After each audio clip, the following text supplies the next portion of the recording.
1 second, guys. We're setting all up here. Coach, say hello. You're on a. Hello. it's an awkward time while we're waiting for people to come in. Hello, Facebook and YouTube. Yeah, while we set this all up. Okay, so 1 second, guys. All right. So we're gonna wait about a minute or two to start, guys. Coach, while we're waiting, can you let them know what we're doing here in Chicago? Just get things rolling. Yeah, we're having a good 2-day course. Combat Pistol 1, got some really good guys out there. Yeah, different skill levels, but I try to cater to, make sure everybody gets what they need without being overwhelmed or, underwhelmed. Teaching people to shoot. That's what I'm about these days. Big Second Amendment supporter. I actually said that right. And the more people I can get into any type of shooting sport, I'm changing people's minds. I want to get you guys voting properly so that freedom will be the word of the day. Cool. Well, we just had dinner, having some drinks. So cheers, Coach, to the start of the live here. I'll take a little swig and then we'll get started. So if you guys are tuning in, you have any questions, feel free to throw it into the chat box, and I will note down any notable questions. I'm going to actually, let's see here. I'm going to change the screen to me for a second just to kind of give you guys a little background to this live. 1 second here.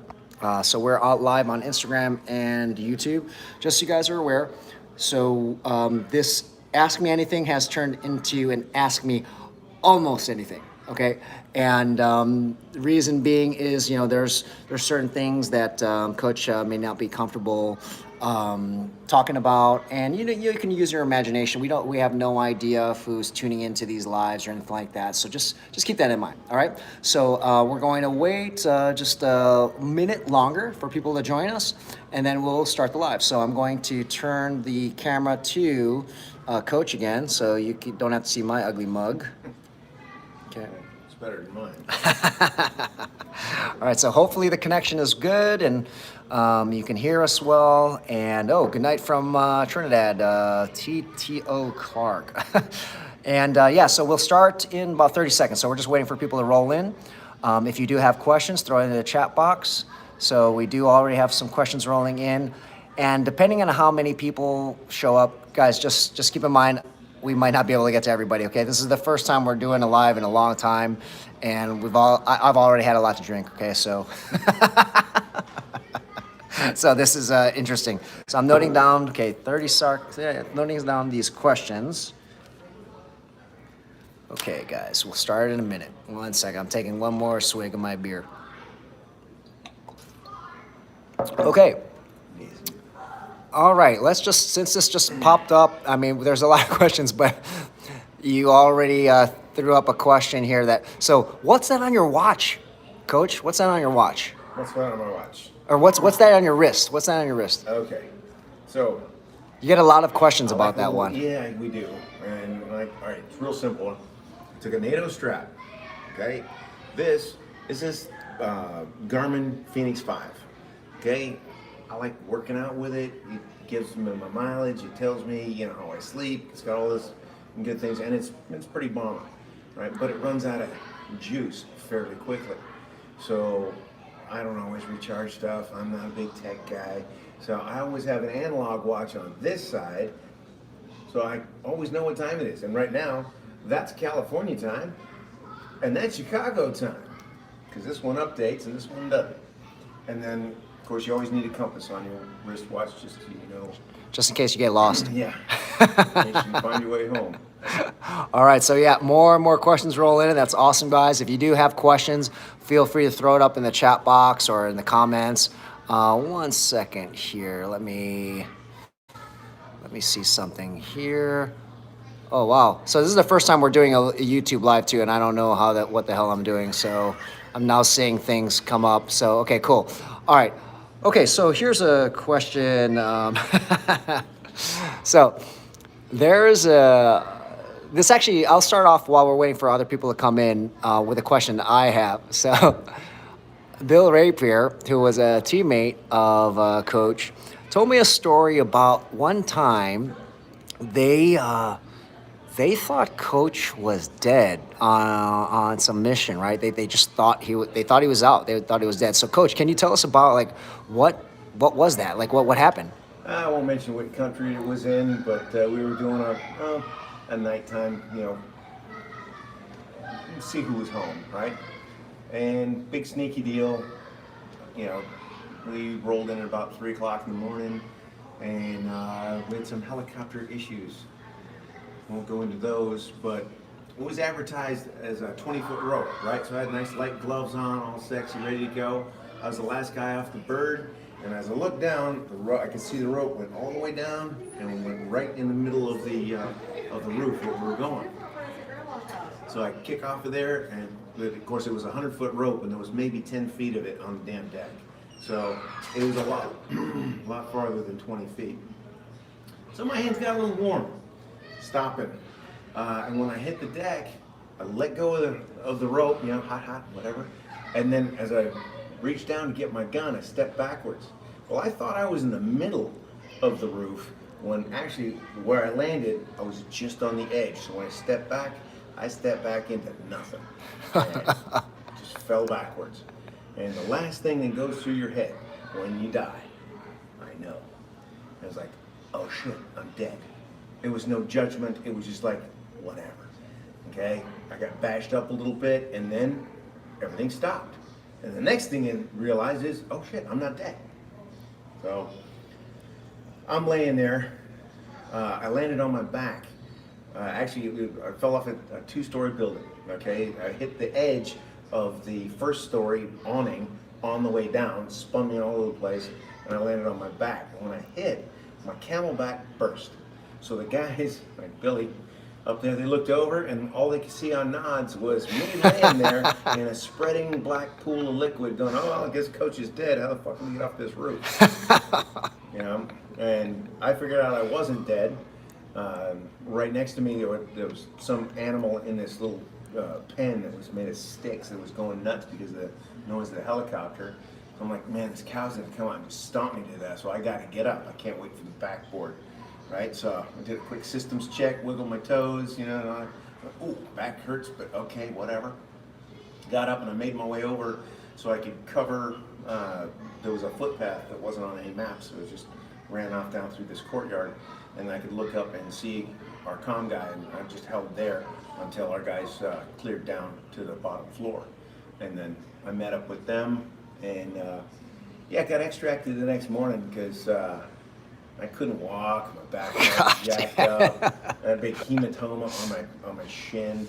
Now, I tell this story to guys now as a cautionary tale to always wear Clear Eye Pro under your nods. You think, oh, I got nods, that's what's going to protect me. Well, I had Clear Eye Pro under there because it helped keep the dust out. But when I fell off, there's big gouges in each of these, Oakley eyewear. Good job, Oakley. I get to see out of 2 eyes because you guys, as I fell off, somewhere in that getting bashed up, those nods on my face tried to poke my eyes out. So instead of poking my eyes out, I just got a new scar up here, and I look pretty beat up. But, they flew me back, dusted me off the next morning, and flew back to. When I heard that story, I can only imagine, like, you look at your nods, oh man, we lost Coach. That was pretty funny. Actually, wasn't the only guy that went off the roof that day. But the other guy who went off, he only went 1 story, so he just, fell backwards and. He got back up. He was fine. Got it. Cool. Awesome. So there's a question that came in that I think a lot of people might be interested in, and it comes down to managing fear. And we see it in our first and first, we see it in our students. Like, the question is, like, how did you get rid of your fear or manage your fear, knowing you're going to be in firefights, gunfights? How is there anything, like, I don't know, what do you have to say about that? Okay, so manage your expectations. Let's not go with fear, because fear is that negative context. You always have the same, anticipation, energy that, you're built up for it. That's what you're there for. Okay? If you don't like that adrenaline feeling, which some guys don't, this ain't the job for you. So I'm not talking adrenaline junkies that are gonna, do base jumping and, just silly, crazy shit like that. But, for a reason, there are reasons to take risk. And I believe your belief system behind it, it has a lot more to do with how much, fear you have. I was actually feeling kind of uneasy about some of the ops that we were doing. And I started thinking about, what if I didn't come home? And what would I miss? And there was no catharsis, there was nothing came of this, but just by examining what I was feeling, I was gonna miss my kids growing up. And that was rough. But it's like, is this worth missing that? And I decided the mission was, and carry on. In the moment, to control, that emotional control needs to happen with your breath. Okay? Be aware of your breath. If you can slow your breath down, that will calm you down. Okay? You don't just let it go and just fly, because then your mind will start, wandering and doing all kinds of weird shit. Okay? Bring yourself down. You will not get panicked if you can just breathe through it. In the moment, that's what you're gonna do. Wait, my brother just sent me a request to be in this live video. Are you tech savvy? Do you know what the hell you're doing?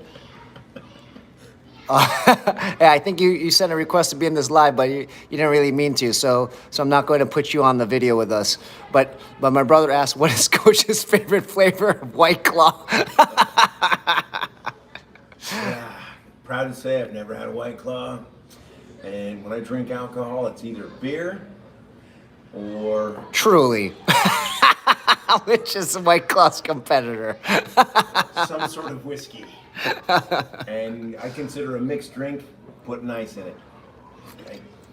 All right, so like that. Whiskey, that's the way to go. White Claw, I don't even know what you're talking about. All right, so here's a question that's very common, right? So people talk about, you watch movies and all that stuff like Hell Week. Hell Week is such a thing that it seems so, whenever you mention Navy SEALs, you hear Hell Week. You know Hell Week, right? So when it comes to Hell Week, does anything stand out based in the past, like maybe what you experienced, maybe how things have changed? Just kind of general things about Hell Week. Yeah, that's one of the things about buds. One thing that everybody has in common that's, wearing a trident, is they went through Hell Week. They went through buds. Okay, Hell Week was that's that intense week, and it's pretty amazing the amount of stuff you can get done if you don't sleep in a week. Now I think we give them, I think they get 2 nights of sleep, like a Wednesday and a Thursday, somewhere, we'll let them sleep for an hour or two. When they did this for us, I got 45 minutes of sleep Thursday night. We started on Sunday. Okay, Sunday I lost my socks at Steel Pier. I didn't get a new pair until Wednesday, and all my toenails turned black and fell off. There was a lot of, it was a little bit rougher back then. Now they monitor the students a whole lot better, and still guys will get through that have some kind of malady that we don't know about, and it'll come through in the training, and we'll put them down. So you got to be careful about that these days. Hell Week, though, it's going to separate. It's there to separate the guys who think, oh yeah, I could be a SEAL, from the guys who actually are going to show up and be there at the end of the day, that are going to finish that mission, because it's long. It's long, it sucks. You think, it's San Diego, man, hanging out on the beach? Yeah, it's cold. That water is always cold, and at night it gets even colder. And yeah, always seems to happen. There's a storm brews every week. Doesn't matter. I mean, it happens 6 or 7 times a year, depending. But yeah, sometime in that week, a storm comes up. Get big waves. You get, cold winds. It's What when it comes to Hell Week, what stands out? Like when you're in your experience, anything stand out from when you went through it? Well, standing out. Let's see. I was always looking, because I was told, okay, you know what? About Tuesday night, Wednesday night, you go on autopilot, and you're good. I was waiting for that fucking autopilot. Never happened. I was awake through that whole freaking experience. It was miserable. It really was. But the thing that you gain from Hell Week is looking at it in the rearview mirror. Yeah, you're better than all those guys that quit. Okay, your ass is that much higher off the fucking ground, and you're that much closer to wearing that fucking coveted trident. So that was the biggest thing, making it through each evolution. And if you looked at the whole thing, if you looked at, I'm going to stay awake for a week and I'm cold and miserable for a week, nobody's going to do that. What you do is you just don't quit during the evolution. You wait till the end of it and then decide, do I want to quit or not? And hell, at the end of the evolution, it's not so bad. You go, all right, set a next goal. I'm going to watch the sun come up and then I'm going to quit. Whatever. And the sun comes up and you go, hey, I'm feeling kind of warm. This is good. And you play mental games with yourself, and you don't try and eat that elephant all in one bite. You take the small bites. Okay, get through this next thing that's right in front of you. And they did studies on us pre and post Hell Week for 3 classes. I was one of the classes, and they did physical tests on us, and they tracked how much we ate and all this stuff. The only thing they could glean from all that was that there was no physical difference between a guy who quit and a guy who made it through Hell Week. None at all. Being a SEAL, as long as you're fairly fit, is from the neck up. It's what your body or what your mind can make your body do. That's it. The trait that I think we're looking for, and if there was a way to measure grit, that deep-seated fucking core that you're not gonna quit for anything, that you're in this and you're gonna fucking make it through. That's what we're looking for, those guys. And you don't know. I wasn't sure I had it. You gotta test yourself. Without that test, we don't know. Otherwise, the buds would be 5 minutes long. You're like, oh yeah, you're good. Come on down. Okay, when the chips are down and you don't know what the fuck's going on, you need a guy that's gonna be there, and the more humor you can keep when the better. When the chips are down, it matters, man. It lightens up the mood, and I wish I could have done that when I was younger. Tried it out, see what happened. Guys, I'm just gonna turn the camera to me real quick. So I know more of you guys are tuning in. Just for those of you who are late in tuning in. So this Ask Me Anything has turned into an Ask Me Almost Anything, okay? Because let's there are certain things that Coach will not share. Like, we're not going to be talking about TTPs, okay, techniques, and anything that any of that stuff that we don't know who's tuning in. So just keep that in mind. So all of you will have questions, throw it into the chat box, the comment, and then we're going to do our best to address them all. Now, again, if they're crossing the line, there are certain things, we will not address them, okay?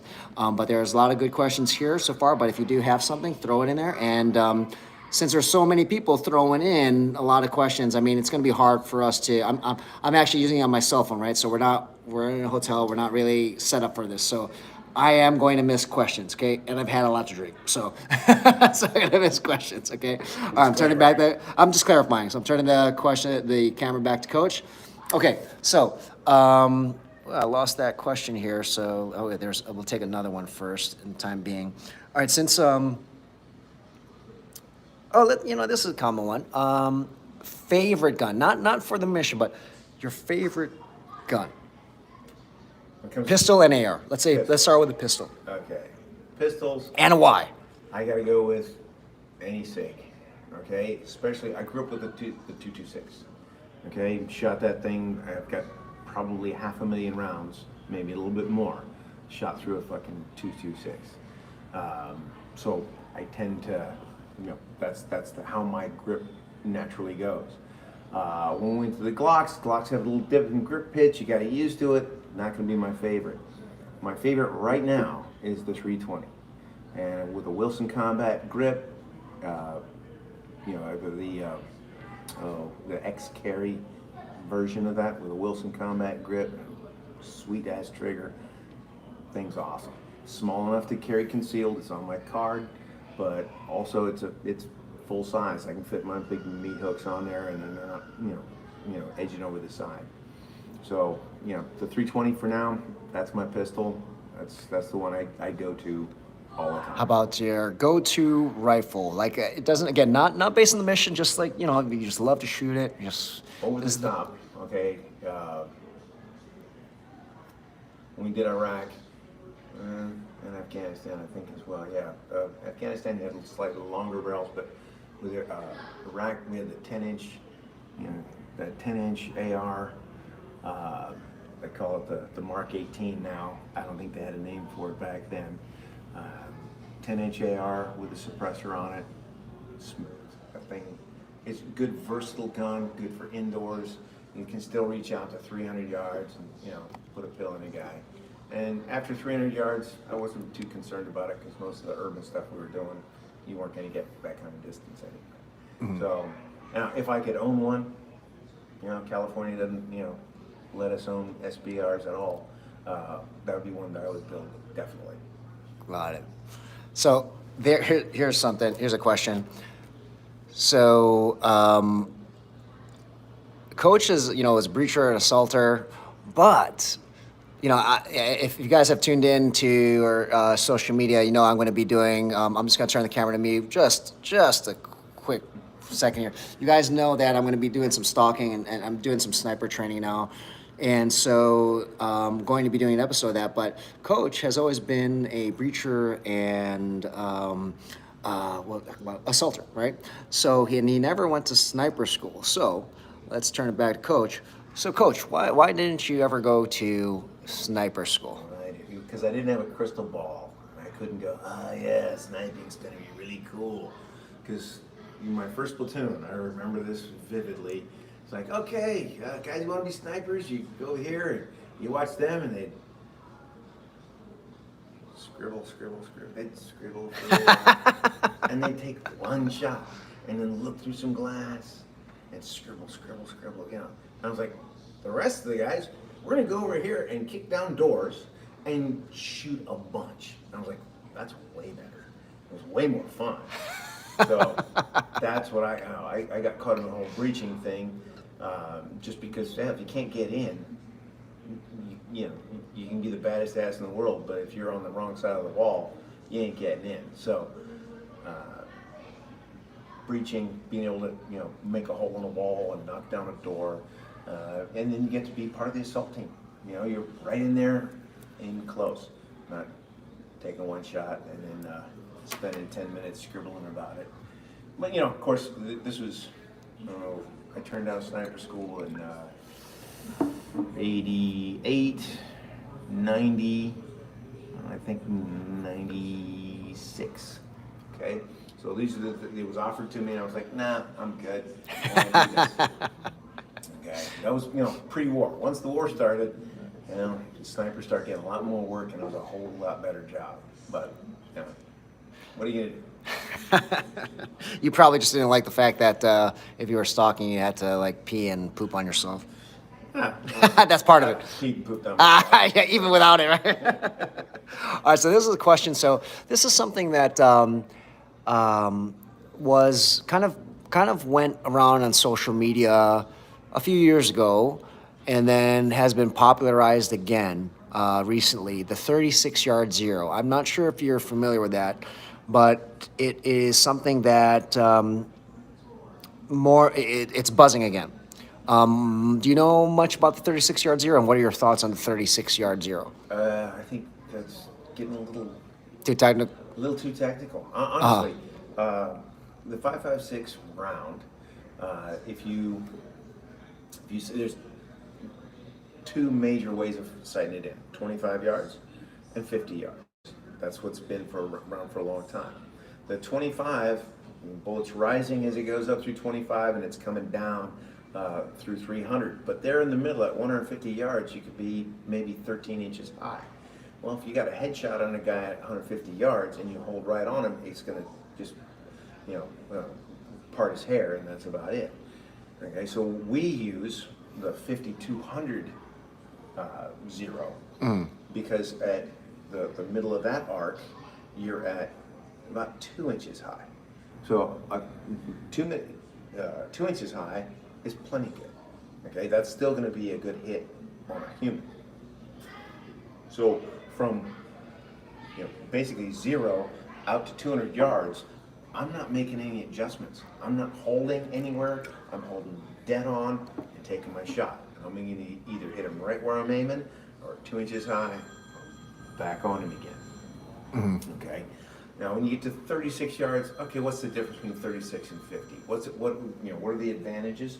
I don't think for most civilian shooters that's going to make any difference at all.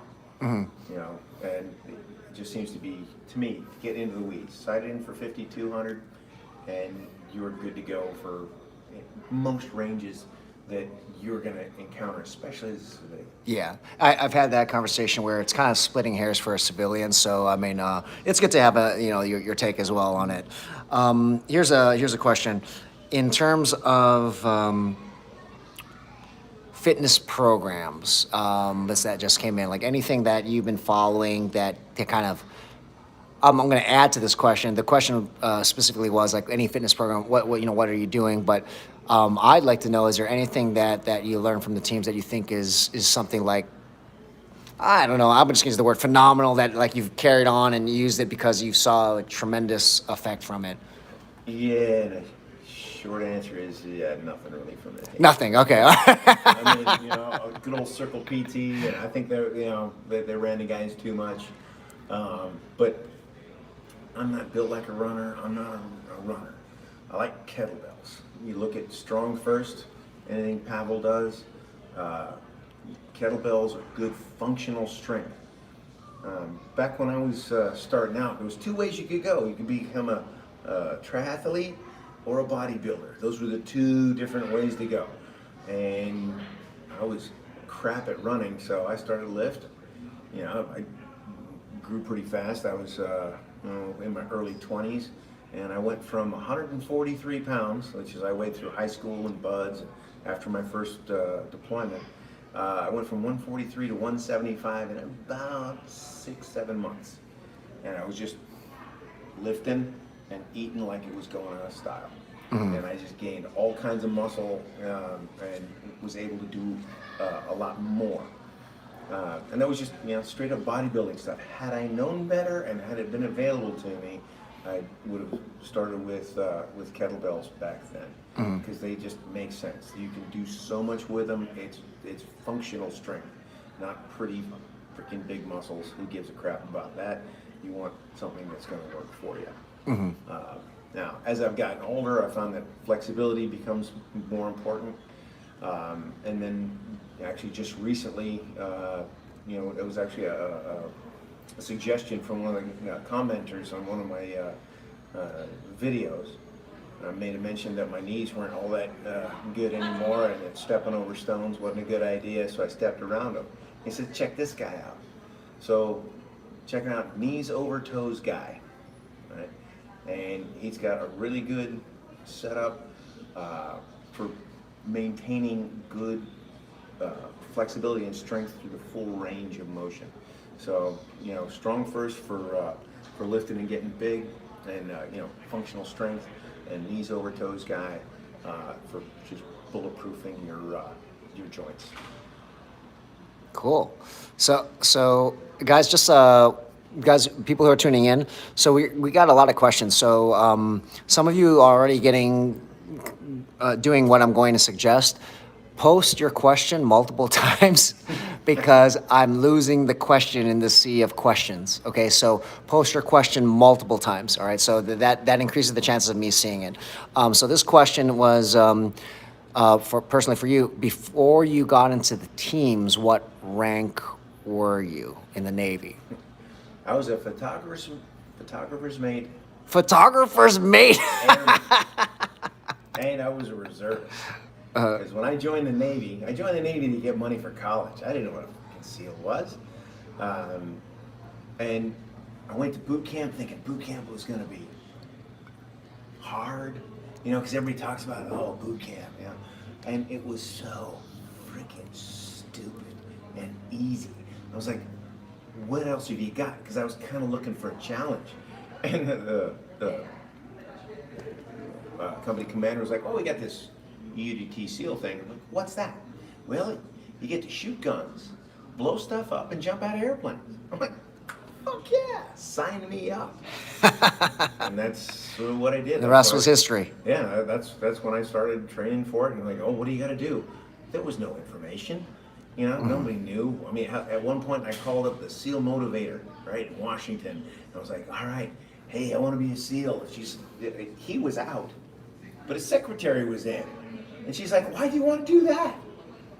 You got to run like 20 miles a day in soft sand and blah, blah, blah. I'm like, fuck you, lady. That just motivated. It worked. It motivated me even more. Okay? And honestly, I didn't know what a SEAL was until I was one. That's just how things were back then. There's a lot more information now than there was before. And I was, just a big, dumb fucking E3 Sergeant Airman. They don't even have photographer's mates anymore. That's just that great. Guys, just a reminder, if you have questions, continually repeat them because we're streaming live right now on Instagram and YouTube, and I'm going back and forth, and they're just like, I'm going cross-eyed right now. So just repeat your questions over and over, and that'll increase the chances of me seeing it. So this was a question I just saw, which actually another question came in. So they're kind of aligned. So the exact question was your favorite piece of kit except nods, but I'm going to kind of narrow it down and combine it with another question, which was kind of your favorite piece of kit, or like I'm gonna go into high tech, combined with another question, high tech equipment. We're talking about not just your normal nods anymore. We're talking about other stuff, high tech stuff. High-tech stuff. Anything that you can share. I know, like, there's certain things that you can't share. There that's just, yeah. But as generically, as nods got better, that would be you own the night with nods. Things are kind of changing now with near peer stuff, and we have to do some shifting around. But as things get smaller, rugged, and waterproof, those are the three big things we want. Reduced size and weight, ruggedized so I can beat the shit out of it because we're not easy on the gear. And then waterproof, of course, we always want to be able to come through the water. And that was one of the things that we discovered early on in Iraq and Afghanistan is it's dusty out there. And all the Army gear that went to Army spec, a lot of it, well, that dust is really fine. And it would get in there and it would ruin their optics, and their stuff didn't work as good. Well, all of our stuff was waterproof. And guess what? It's dust proof too. So our shit worked, even though it was a bit heavier and more expensive. But having the gear that works at the time, it's worth the expense. Mm-hmm. Got it. But did you have a favorite piece of maybe you used it, maybe you just heard of it? So anything you can share? Was there something that stands out? Anything or not really? Nothing you can talk about, or nothing I can talk about. All right. Well, sorry, whoever asked that question. Nods and comms, and honestly, when we got red dot sights, that was like the coolest thing in the world because it just increased the speed that you could engage targets. Coach, what's your favorite hobby? Favorite hobby. I like to build guns. I'd say that's probably my favorite hobby. I like riding motorcycles, and I like old trucks. I have a 55 Chevy. I'm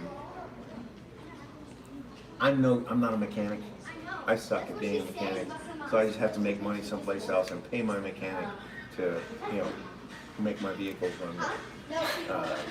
But yeah, I kind of stuck in a rut here. I like guns, so I spend time thinking about guns, building guns. I'm doing a gunsmith course online right now through Sonora Desert Institute, through the Navy, GI Bill stuff. So it's guns, pretty much. Okay,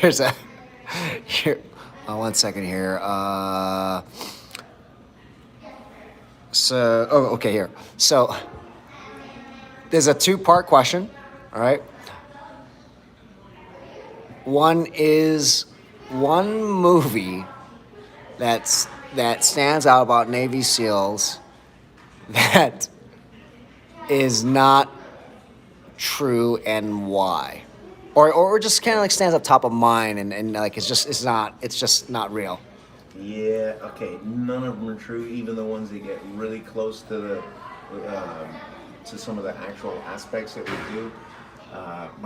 Okay, so early on, let's see, about 1989, there was that movie Navy SEALs that put us on the map. Charlie Sheen, millennials and younger, look in the ancient archives, Yeah, and you'll find. and it's so funny because someone just commented about the movie Navy SEALs, and it's funny because I don't know how many people our followers have watched that. I've watched it like 1,000 times. Yeah, I remember when it came out. I'd been in the team for a couple of years, and so I was in town, and they rented out a theater there in San Diego, and pretty much everybody showed up and watched the damn movie, and it was pretty funny. I tried to watch it the other day, and it's just a cornball '80s movie, man. It's just whatever. So, I mean, would you say Navy SEALs, the movie, was close? I mean, based on what I don't know if you watch all the movies out there, but like, was that the closest that came to being, I don't know, realistic? If you could even say that. I wouldn't say realistic, but it was all extremely Hollywoodized, obviously. You look at the techniques that were in that, but that platoon basically it showed the capabilities of a lot of what we did back then that people didn't know. But let me tell you, that would have been the busiest platoon in the world in 1989. It wouldn't have gone down that way. No, was it Act of Valor? Good movie. Was it spot on? No, it was Hollywoodized as well, but it again showed kind of what there was a lot of stuff in there that was based on anytime Hollywood's based on real life events. Okay, that's all dolled up and made to look really cool. But again, that would have been one of the busiest freaking platoons anywhere if they got that kind of breadth of mission. To roll where they did and do what they did in that. Got it. So here's another question. We've been talking about knives. How many knives do you have right now? So I have right now on me? No, we've been talking about knives. Oh, look at that! Just One. That's a butter knife. That's a butter knife. No, I don't have the other one on me at the moment. Normally I carry two knives because you always have to reserve one for special cutting tasks, and then you have your other one that you hand to that guy who says, "Hey man, who's got a knife?" Because he's gonna fuck it up, and so you give him the cheap one that you don't mind chopping up and that you can resharpen. Okay, so yeah, pretty much all the time on me I've got at least some cutting tool, and as my eyes have gotten worse, I keep my little mini flashlight just so I can light things up and actually see what the hell's going on. All right. Getting old sucks, guys. I don't recommend it, but I guess it's better than the alternative. Guys, just a reminder, quickly, if you have questions, make sure to ask them, because there's a lot of questions coming in and I can't see them all. Also, for those who are just tuning in right now, I know people hop on and off with these lives. Just keep in mind, this is really more of an ask me almost anything. Okay, there are certain things that Coach is not comfortable answering. I mean, there's many reasons why you could just use your imagination. We don't know who's tuning in. Okay, so things about TTPs, missions, that's not going to be addressed. Okay, so don't even bother asking. All right, so I'm going to turn it back to Coach. Again, repeat your questions so that I can see them. All right, 1 second here. There we go. Okay, here is another one here. So in terms of there's been a lot of gear. Oh, and guys, just those on YouTube, keep in mind I'm looking at our feed on Instagram. Those on Instagram, I'm looking at my feed in YouTube. So I'm not getting all questions. That's why I hope you guys repeat your questions. Okay, so gear changes. What have you seen since you've been in the teams to now? Like anything major that you've seen that has been a dramatic improvement, or I don't know, good or bad? How about everything? Everything's been good. Honestly, well, okay, so back when I checked into SEAL Team 5, they gave you an array of old Vietnam, era. It was new, but it had been around for years. And if you wanted something different, everybody had to modify the gear. So you made friends with the parachute rigger, and maybe he taught you how to use the bar tack machine, and you could kind of make your own stuff, or just buy him a lot of beer, and he'd design stuff with you, and they'd sew it up. So you had to do a lot of it by necessity, not because you wanted to. Hell no, but you had to. Around mid to late 90s, they started coming out with the Molly gear, and we started getting plate carriers and stuff like that, and stuff that was easily, you didn't have to sew that pocket on there. You just placed the Molly gear, the Molly, right? It worked awesome. And you still had to do a little modification. You can still, paracord has its place. It will always be there to secure those little things and keep everything tucked in. But now, the new guys, they've got a mountain of gear. They get just issued almost too much, to the point where you pick, you choose, you take a certain amount, and then the rest of it you got to store someplace, because when you leave the team, they're going to want that shit back. So you don't want to lose it, can't get rid of it. You just got this stuff you had to store. For me, deploying my first couple deployments, I did everything with two, basically Foot Locker size cruise boxes and a couple of pair bags. And that's all you had. And you made do. Mission sets have gotten more complicated. There's more, stuff that you need to bring with you. So, the footprint's gotten a little bigger. But yeah, the gear is much better now.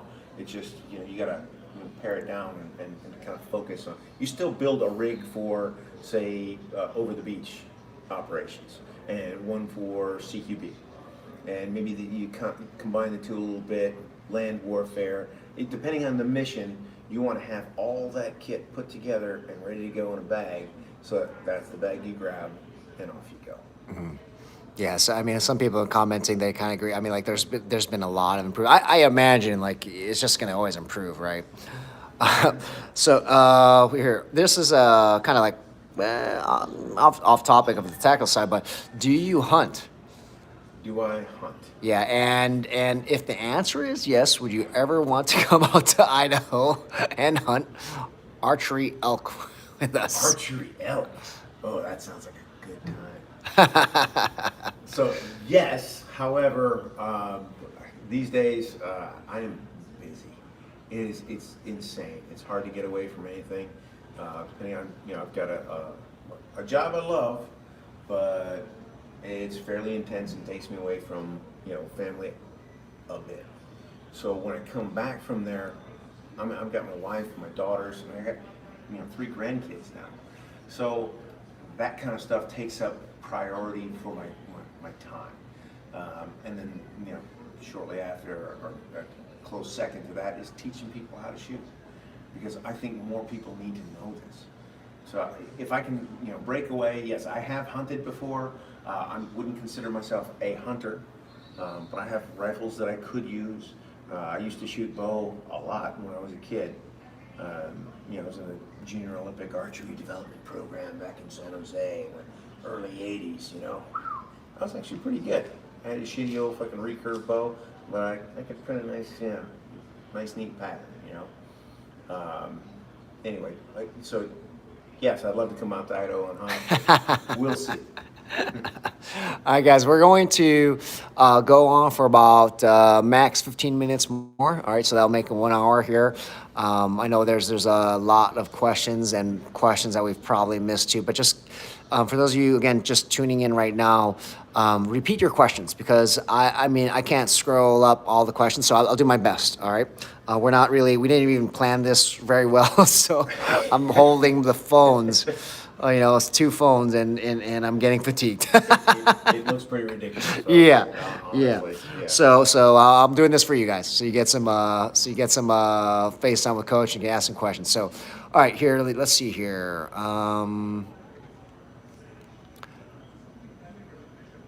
So there's comments here. So we answered that. Unfortunately, I know there was a favorite gun. We already answered that, which was the SIG P320 platform. Here we go. I'm viewing these questions here, trying to find some stuff here. Again, guys, there's how many years have you been out of the teams? I retired in November of 2010. So I've been non-deployable status since then, which it's kind of weird. The best thing about fucking retiring is you don't have to deploy anymore, but the worst thing is you don't get to deploy anymore. So I mean, there's that I get to spend a lot more time with my family now than I did. But yeah, it's been 10 years. Actually, a little bit more. Favorite. So I'm going to do like your not 21 questions. That'll be a lot, but I'll do like rapid fire questions. I'm noting down a few that are coming in, which will be like quick answers. All right. So if you guys do also want to prep for that, like just quick, it can be anything, right? Just and if they are easy questions, I'm noting them down, and so I'll ask Coach about them. So here's one here, in terms of okay. So this training in general, ever do jujitsu? That's one I haven't done. I haven't done Why? jiu-jitsu. Why? Did you see my ear, Coach? You see my ear? Why you've never done jiu-jitsu? I grew up doing karate, taekwondo, arnis, eskrima, and stuff like that. And I did actually, that is untrue. I did train with the Gracies for a little bit, and but it was a couple of weeks long. We went in and Horion, awesome guy, took us under his wing and kind of guided us through this maze. It was good, but I felt it tied us up too much on the ground. And in our profession, you want to stay on your feet as much as you possibly can. The groundwork that you learn is enough to get off the ground and get back to your feet. Hopefully you can have a cover man who's going to step in and pin the guy's head to the deck with the muzzle and end the fight. But you can't guarantee that. You want to be able to wrap a guy up, but you want to be able to get off him, quickly and easily. So I did a little experimenting with jiu-jitsu, but never really caught my fancy because I didn't want to be tied up with one guy on the deck. Yeah, Coach is going to be if you're on our email list, Coach is going to be attending our invite only force on force. All right, so I'm noting down. Yeah, guys, keep the questions coming. We're going to go for about 10 minutes. We are going to have kind of like a speed round where just really quick questions and Coach will just give like 1 sentence, 2 sentence answers. I'm kind of categorizing them to the side as much as I can see. Again, repeat your questions if you want me to see it because I can't promise I'll see them all. All right. So there was one that I just missed that came here. Oh, typical vehicle loadout. Do you have a vehicle loadout? Or I don't know if this meant like if you while you were active duty, or maybe you have do you have like a something that you carry? My wife laughs at me because in my daughter's cars, in her car, I've got just a helmet bag that has water, a first aid kit, road flares, all the basic stuff that you're gonna need, and some towels and change clothes. Okay, just because you never know what's gonna happen. That's what from day to day. That's what I put in the vehicles that we drive. When you're talking about for mission sets, that's going to change. There's a lot of different stuff out there. So that's not a short answer. Got it. Dual or single tube night vision? Okay, depends. Right? Like everything, there's a trade-off. In Afghanistan, it is inky black. Okay, and you want to have 2 nods on you at all times. You want to have the dual nods, because otherwise, if you only have one, and this eye can't see, it's unaided, it wants to see, so you walk around cross-eyed like this, and it really sucks. In Iraq, there was always a little bit of illumination from the city and shit going on, so you could get away with just having that one on your unaided eye. So you could see your laser, but I could also look down and see where my foot was going, okay, with my unaided eye. So it would depend, but what's the environment that you're going to be applying it to, right? If there's a little bit of light, there's city, industrial, light pollution around, you can go with one, but for the most part, go with 2. Got it. Here's a gear question about lights. I'm not sure if you're familiar with the models here, but I actually have a take on this, like a really quick one. I'll share it as soon as Coach is finished. But the TLR, where the fuck did it go? The TLR1HL, which I actually do have that. The X3, that's so that's Streamlight. And then Surefire X300U, 6 or 1,000 lumens. Okay, what's the question? Which one would you prefer? Go with? Yeah, TLR. The TLR 1H1. Okay, so if size matters, go that way. Okay, Surefire, you can't argue with Surefire. Surefire's badass. Is it too much though? You pay for it, so do you need all the features that Surefire 300 has? Okay. Whereas there's other lights, Streamlight makes some decent stuff. There's other light companies out there that are making good, good solid state stuff. I got an awesome little arc light. I think they went out of business, but man, it is tough as hell. You can. So the thing that I wanted to point out, guys, there are companies. I'll just quickly turn the camera. There are companies that send us a lot of stuff to review and all that. And as you guys know, we don't put anything that doesn't pass, right? And Streamlight, Surefire, we've had a lot of stuff. Man, like each company, there have been stuff that just fails. I'm not joking, man. Like I've told them about it. Like I don't know what's going on. So like when it comes to that stuff, I would just say, man, you guys got to get it and just test it. Like really, don't just assume it works or will work forever. Like you really got to use it and then see what happens. Okay. The caveat being, I've had real good luck with Surefire, but they're pricey. When you got a lot of ARs, you got a lot of weapons that you're putting, lights on. You make decisions on what's it going to be used for. What's the are you locking out submarines? Surefire all day long. But if you're not going to do that, then you don't need that level of waterproofness. Okay, and that goes for sights as well, scopes and everything else. All right, so guys, what we're gonna do is we have. I'm gonna leave it until like we're 5 minutes till like 2 more minutes of just general questions, and then 5 minutes will be the speed round. Okay, so if you guys have questions, throw them in there. Throw them in the comments or chat. Here's a question.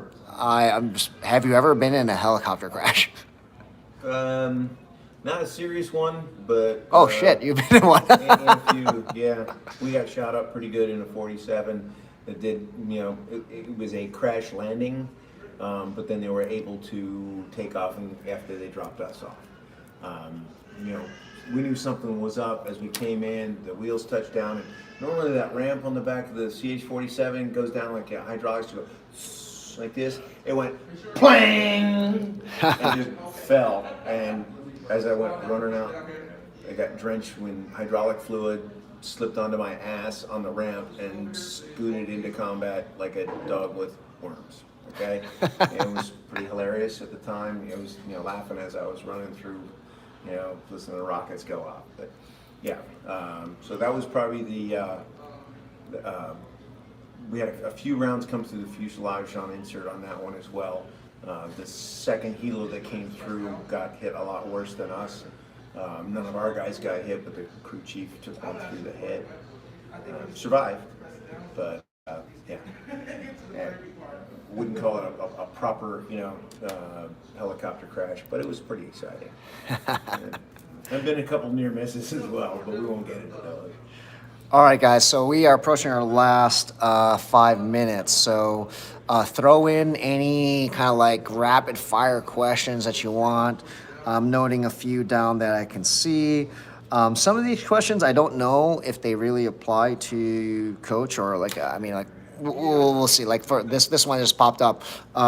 308 or 65 Creedmoor. Since if you guys tuned in earlier, like Coach is not really a long range guy, but anyways, 308 or 65 Creedmoor. 65 Creedmoor is the way of the future. Okay. Okay. 308 is an old round, but I mean I've got a whole lot more 308 than I got 65 Creedmoor. I don't have any 65 Creedmoor. Okay, but everything you hear about it, everything that's being reported about it from guys that I know that are shooting it, so it's more aerodynamic. It reaches, it's faster. There's a lot of pluses to it, less recoil. So yeah, that's the way we're going. Got it. Who's the favorite person you've ever trained with, and who would you like to train with? Favorite person I ever trained with? Trained like what? I guess I don't know, pistol shooting, maybe, I don't know. I guess just a general question, like anyone you've trained with that maybe stands out in your past. And guys that made a difference in the way I shoot would be Bill Rogers and Jerry Barnhart. Mm-hmm. Those are the two guys that I went to each of their courses a few times, and I got a lot of information from there. Of course, you have to kind of make it your own, and our niche is a little different than what they're putting out, but a lot of the good fundamentals were there. So yeah, Jerry's good to go, and Bill Rogers. Cool. Awesome guy. So there's been a lot of questions I've been waiting about holsters. So this another one came in, and I'm just going to kind of combine them. So original question was like, which Safari Land holster do you like? But maybe, or Battle Belt holster do you like? But let's combine them with this other question, which is custom made Kydex or Safari Land holsters. So I guess let's if it's Safari Land, then maybe go further and go like, what's your favorite, your go-to Safari Land? Safari Land's awesome. I don't know model numbers. I got a bunch of stuff that was issued. The Safari 7 material that they're making holsters out of now is awesome. It's really lightweight. It's strong. There's no friction on the gun. It's just like these little, it's raised areas so that there's very little contact on your gun, so you're not like dragging it up through all the old friction fit stuff. Custom made Kydex, I love that stuff too. The niche that Safari Land doesn't really cover for me is concealed. You got a little shop around, and there's no way just going, okay, custom Kydex, or find a company that makes a holster for your weapon with a light. Okay, you want a weapon light on anything that you're going to use for self-defense or concealed carry. Straight up, because you come from outside and you go into a building and it's dark, you have to light it up. Okay, so we have, sorry to cut you off, Coach. We have 1:15 remaining before you get cut off. So let's do quick ones here. Okay. Fixed or folder for duty blade? Fixed or folder?